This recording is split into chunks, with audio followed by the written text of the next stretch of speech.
Elliot, you have shared with us on the show that Hezbollah rocket and missile threat, how many again? Well, by my estimates, about 250,000. Is that all? Right here across the border? All across. Pointed at every inch of Israel. Yes. So the rocket and missile threat is profound. Absolutely. The Iranian backing range. with long range and increasingly precision.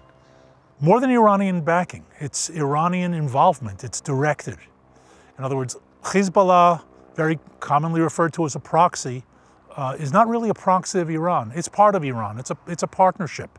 They get their orders directly from Iran, from the Revolutionary Guard. It's an arm of the regime. It's an arm of the regime. Okay. Rockets, missiles, well-trained from their battles in Syria and elsewhere, yes. Iranian backing.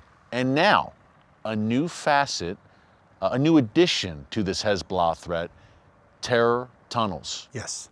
Over there on the border, you can see the army car out on the border. Right, yes. So that's where the tunnel went through the border from the other side, from that village, and into our territory. So the terror tunnel was found right there. That's the tunnel, the opening, one of them. One of them, key point, there's a few.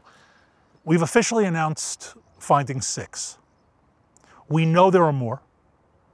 We know there are more that have not yet crossed the border. And this is part, the whole tunnel business, and yes, terror tunnel, but here I think we have to make a very important distinction. We've been facing tunnels from Gaza for decades, and those are truly terror tunnels.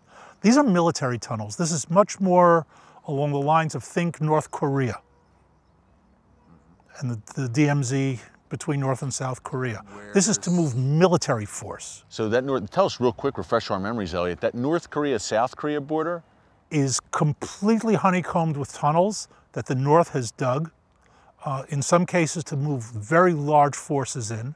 Now, I've known for nearly a decade, Hezbollah got equipment from North Korea. In the end, it's not clear how much of it they used, but already 8-9 years ago, we knew of their intention to dig tunnels here.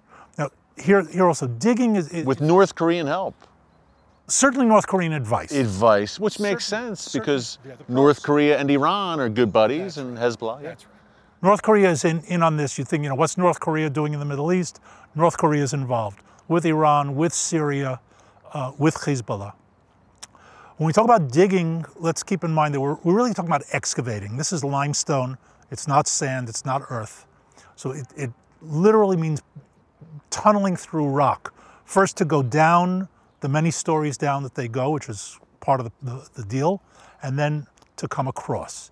And this is work that's been going on for years. One of the biggest problems they've had, and that was one of their giveaways, is what do you do with all that material that you take out? Okay, in Gaza it's sand, you just spread it around, it disappears. Here we're talking about limestone. How do you get rid of tons and tons and tons of limestone? It was one of the giveaways.